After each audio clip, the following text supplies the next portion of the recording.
So moving toward the B is what's called a high-value activity.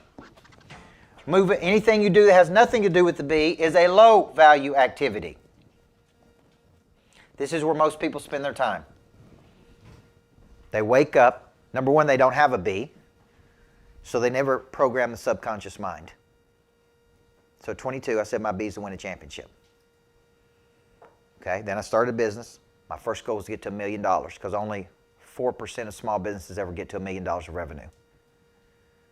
I said, how do I get to $1 million? It took me X number of years to get there. Then it's like, how do I get to this number? How do I get to this number? And I'm programming the subconscious mind. Now, so you say, what's this got to do with prey drive? If you don't have a B, the prey drive is never activated. And remember, it can be anything you want. I may say my business is doing X number of dollars per year. I work X number of days. I fly private everywhere I go. Okay? I have retreat sites around the world. I have 50 greatness factories. Success School for Kids has 10,000 students in it. See, it doesn't matter. It's whatever you want it to be. Everybody see that? It could be one thing. I'm going to try to get to 25,000 every day in sales. Let's just pretend. Okay? What do I have to do to move toward that number? High value activity. What is the highest value of my time to move me toward the dominant aspiration? So I'm a real estate agent. I'm trying to sell 4 houses a month. What's the highest value of my time that moves me toward generating enough leads to close 4 deals a month? Okay, I'm in solar. I want to hit a certain number. What's the highest value of my time to get to where I want to go to hit my numbers? What's the lowest value of my time? There's a high value of my time and there's a low value of my time. High value moves me closer to B. Low value moves me away from my B. Now, why do you want to hit B? See, chapter 3 of my book. How many of you have been taught you got to find your why? How many of y'all heard that? Look at all these Simon Sinek people. You got to find your why, because when you find your why, it's all going to work out. Right? I'm picking a fight with Simon Sinek. Chapter 3 of my book is called Screw Your Why. And that'll probably be a book I come out with. Okay? Now, I have coached people for 31 years. Kids, adults, multimillionaires, billionaires, broke, 4 years in the prison system, rehabilitated maximum security offenders. There's very few people that's been in the kind of coaching environments I've been in the last 31 years. You with me? So one day I called the top 5 people I coach, the top 5 money earners I coach. I said, what's your why? What do you think they told me? I don't know. Here's what they said. It's just who I am. I just get up every day and I go get it, man, because that's just who I am. Okay? I do not believe finding your why is going to give you more motivation today.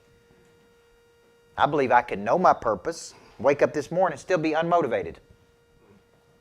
And I used to go around the world and say, I do this for my kids and my wife, because that's a politically correct thing to say. And I went home one night and my wife said, I want to talk to you about something. I said, sure. She said, I saw you on video and I heard you said you were doing all this for us. And she said, don't lie to those people. I said, what do you mean? She said, you don't do this for us. She said, we benefit from it. We live a better life because of it. Our kids will have a better future than I ever had because of it. But she looked me right in the eyeball and she said, you do it for you. Because it feeds something inside of you that needs to be fed. So don't tell those people you do it for your kids, because you don't. That's what everybody says. I'm doing this for my kids. Okay? Now, here's my point. I don't think you find your purpose and then go do something big. I actually believe your purpose finds you when you're actually doing something. See the difference? Okay? So this is a very important thing, because I go places, I speak, and I said screw your why at a luncheon one day. And man, people started jumping up and down and screaming and cheering. And people come up to me afterwards and say, man, I felt like such a loser because I haven't found my why. I'm like, you're not a loser. Okay? Here's my point. How many of you were doing something and woke up one day and go, man, I like doing this. And I'm good at doing it. And I actually believe it's given me some purpose. See, I do this right here, coach, as much as I do, because it gives me purpose. You give me my purpose. If you took coaching away from me, I'd be miserable. As much as I complain about it on some days and dealing with all people, if you told me I couldn't do it, I would be miserable. Because it gives me my purpose. Does everybody see that? I did a whole course on this called Purpose to Profit. And so I studied purpose at a very deep level. How do people find their purpose? How does it happen? When do they know they're doing it? Because 87% of people don't know it.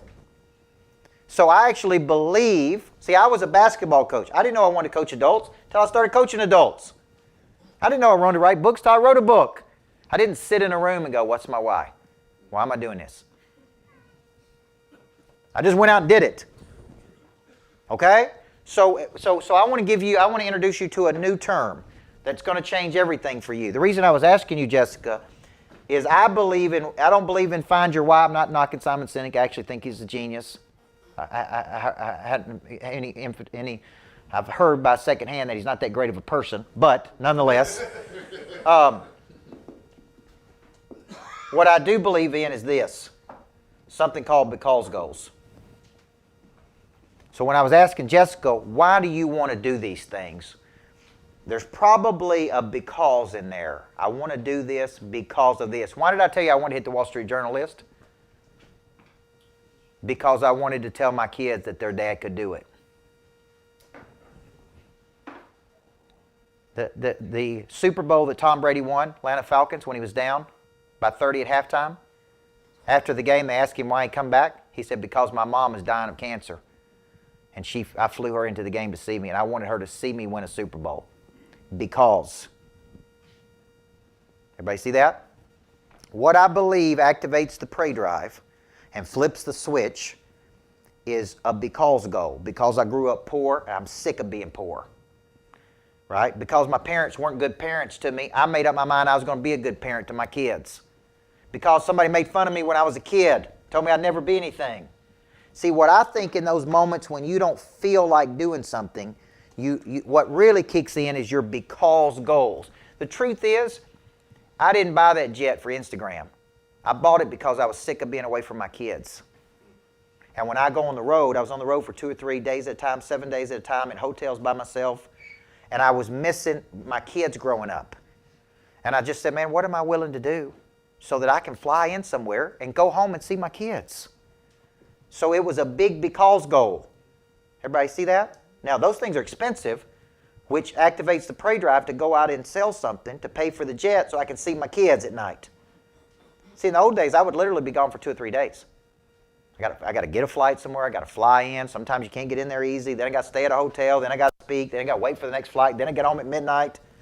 Now, I can get on that jet, fly somewhere, speak, meet and greet people, be home for dinner at night with my kids. And it's just a normal day at work for me. And my kids don't know it. My 2-year-old don't know any difference. He just knows his dad there or he's not there. Everybody with me? He don't know all that stuff.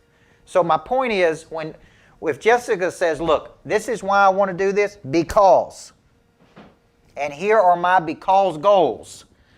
In moments where she don't feel like doing it, that because goal can kick in and it activates that prey drive to pursue this. Now, let me show you one of my because goals, okay, or one of my B's. One of my B's is my passive income is greater than my living expenses. Okay, so if I'm over here and I have X living expenses, one of my goals is where this number is greater than that number.